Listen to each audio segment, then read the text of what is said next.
Welcome to the HiFLEX Health and Performance Podcast. I'm your host, Dr. Chelsea Smith, here to guide you through all things physical therapy and whole body health. At HiFLEX, we believe the Almighty God designed us to move, heal, and thrive. Join me as we dive into pain relief, post-surgical rehab, life lessons, and key insights I share with my patients every day. Let's move better, heal stronger, and live fully. All right, welcome back. Episode 8. We're moving along. Today's episode is called Healing Happens at Night. So we're going to talk about the sleep-pain connection.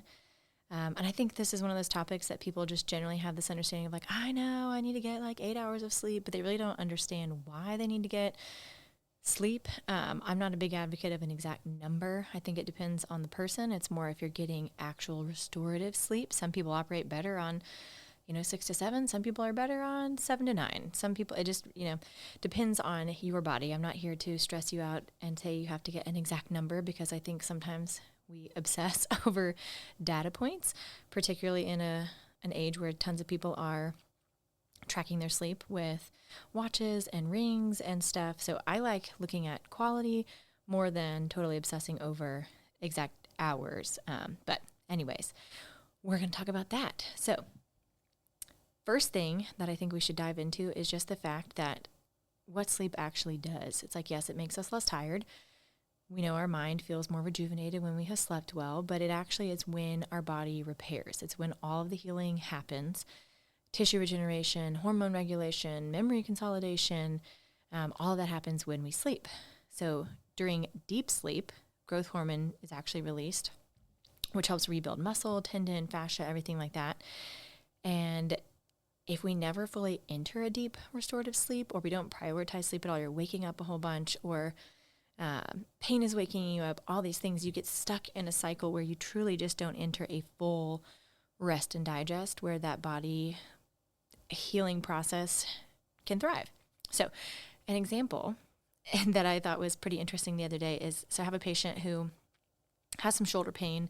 He'd had a bike accident. He had moved a couple bags of mulch, things like that. Nothing really, just teed off like, man, that hurt my shoulder.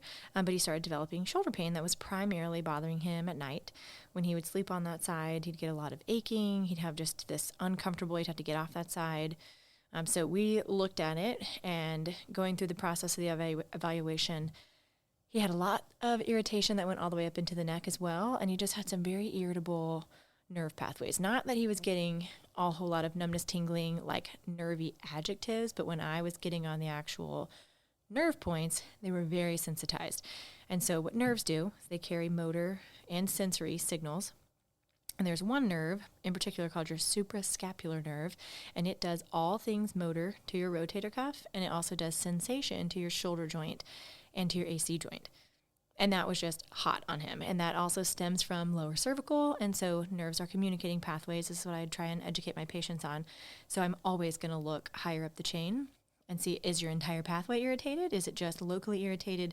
And I could reproduce a lot of his shoulder discomfort by pushing on certain spots in the side/front of his neck, like in the scalene area where this nerve kind of exits. So anyways, that's just some background on it. Well, he had been doing better, not amazing, not like, we were 2, maybe 3 visits in.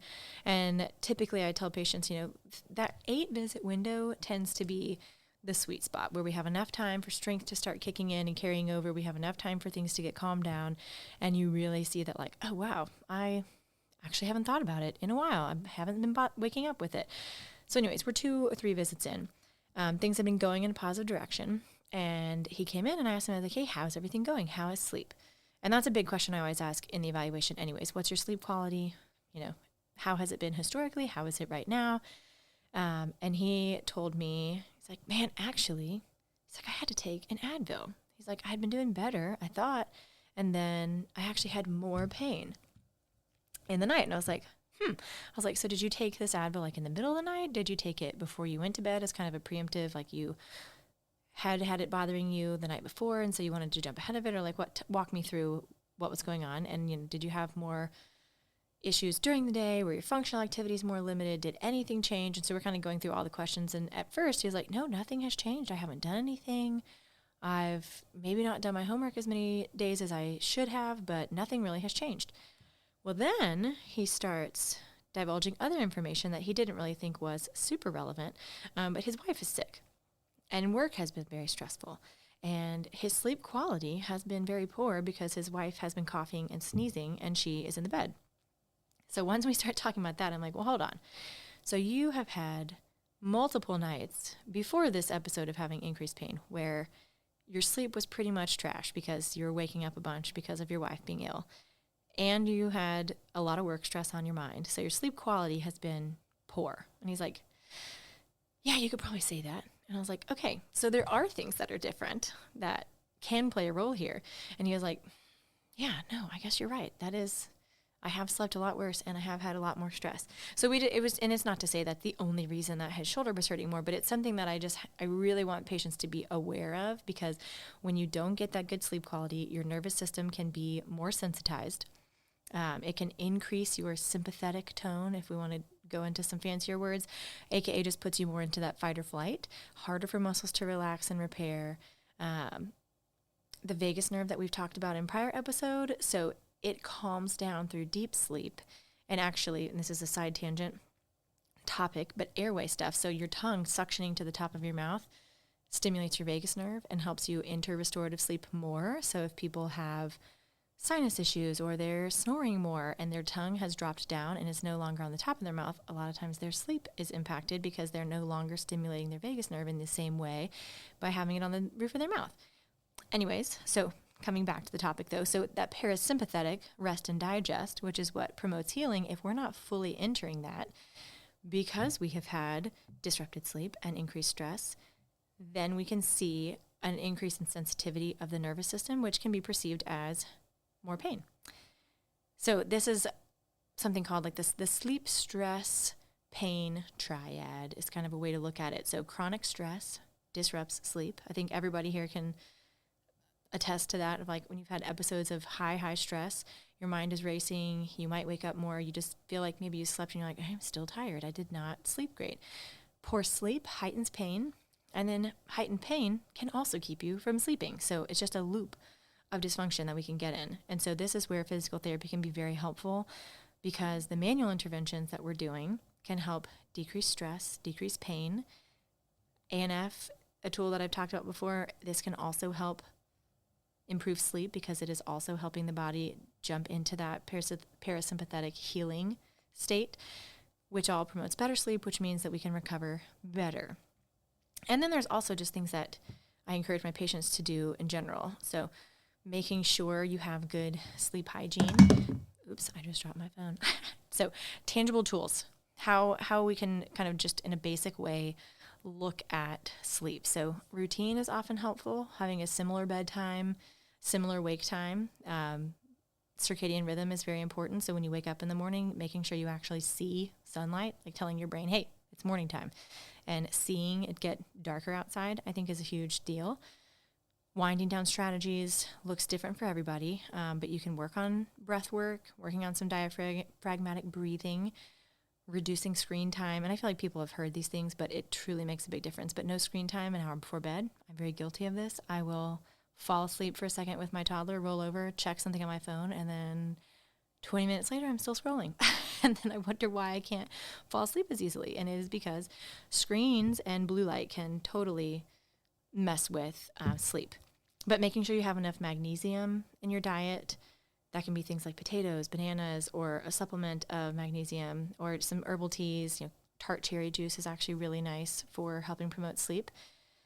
And then as a faith-based person, can't speak today, spiritual piece. So ending the day with reading scripture or praying, that can also lower just kind of the chatter in your mind and reduce the worry. So as a person that has previously had just a lot of sleep issues, I have a tendency to have nightmares. Like, I wouldn't say night terrors, but I would say for a season of my life, 95+% of any dreams I had are extremely vivid and usually very stressful or traumatic or violent or something wild. And I don't know if it's just my body's way of processing stress or if it is some spiritual warfare or really what it is. But I had a mentor that just really leaned into me and was like, you really need to be praying scripture over yourself and over your home.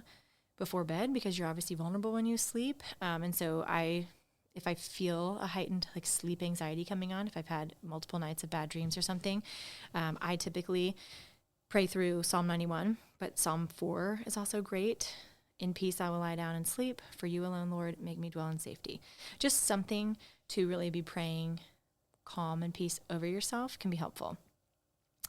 And then really, I think if you constantly have an issue, I mean, there are ways that you can seek out more professional guidance in this, but if you can't fall asleep more than, 3 nights in a row, and this is happening for months on end, you're waking up multiple times, or you're waking up in pain, there's other providers that you can get labs done to make sure that you're not deficient in something that's really just not driving well.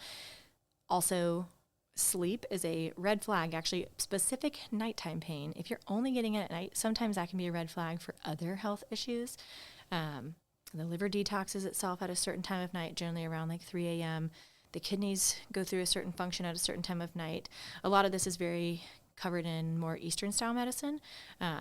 I wish that more people were aware of it. But anyways, there are practitioners that can definitely dig a little deeper in that. But the top hitters for me with people are sometimes you just need to move also. Like move your body, go through some stretches, calm things down. I know I just had an episode on stretching, but stretching in general is a good relaxation technique. It's not always a fix your problem technique, but getting some thoracic mobility, some rotation stuff, but just kind of moving your body around and helping it unwind can be very helpful. So to summarize, if you are just over here like, oh, I know I should get better sleep, but you've not really considered how it plays a role in your pain cycle, I encourage you to just take a little bit more note. Maybe keep a little bit of a sleep journal. If you are having chronic pain, see if there's any correlation between quality of sleep and when your pain is heightened or when it is improved. I think a lot of people would probably be maybe not surprised, but maybe just like, oh, I didn't notice that before, to where if your sleep quality is good, your pain levels generally are better. I've got another patient and another friend who's also a patient actually, and they both are very much into tracking sleep, and it is always fun to see what their sleep scores are like after a session. So I saw one of them last week, and he just had an episode of not horrendous back pain or anything like that, but it had bothered him at an end of a workout, and a week or so had gone by and it really wasn't getting better. It was almost getting a little worse, and he's very in tune with his body. And he's like, all right, let me just call Chelsea. Let's fix this before it turns into anything, because I want to be able to run. I want to be able to work out. I don't want to be thinking about this. And it was on his mind a lot. It was messing with his sleep. So anyways, he came in, worked on a ton of things. We did some dry needling. We did some ANF. We did some specific kind of imbalance corrections and talked through a lot of stuff. And the next day he said, oh my gosh, you're a miracle worker. I ran 3 miles, no pain at all. This is great. And I was like, ooh, send me what was your sleep score? And it was like a 92%. It was like, your sleep was optimal. And I was like, I know that you were so excited to see that, because he loves tracking his sleep. And he's very aware of diet changes that mess with sleep. So if he has an increase in alcohol intake, or if he eats more inflammatory foods, his sleep quality immediately goes down. So he has been very diligent on cleaning up things that impact sleep. And in general, I think he has seen such a positive improvement in his workouts, his daily just energy, what his pain feels like. We've kind of worked on a variety of spots on him before. We've worked on somewhere in the neck. We've worked on a little bit of shoulder before. We've had some low back before, and all of it just generally feels better if he is sleeping well. So he's a good example too. So not to obsess over sleep, because then you get into stress making sleep worse. I have definitely been in a season of my life where I had to just stop looking at it. I'm like, okay, I'm just going to know if I slept good by the way I feel, instead of looking at my Garmin watch. So if you can healthily track data, go for it. If you find yourself obsessing too much and it becomes a negative thing, just go based on your body. Go on body intuition. Did I actually sleep well? Did I not? Do I feel restful? Did I wake up a bunch? Did I not? Things that humans have been able to track this for a long time before we had data, but I also love data. So I think it's very helpful to at least give yourself a gauge of how you're doing. So, all right, to summarize, if you are having pain that doesn't necessarily make sense, it's not going all the way away, or it'll get better and then it comes back, and you've not done a full thought and analysis on your sleep quality, do that. All right, y'all have a great day, and I will talk to you soon. Thank you for tuning in to the HiFLEX Health and Performance Podcast. I hope you enjoyed this episode and learned something new to help you move, heal, and thrive. If you'd like to dive deeper into any of these topics, feel free to reach out to me directly at chelsea@hiflexhealth.com, visit our website at www.hiflexhealth.com, or connect with us on social media. Keep learning, keep moving, and keep healing. And I look forward to having you back for the next episode.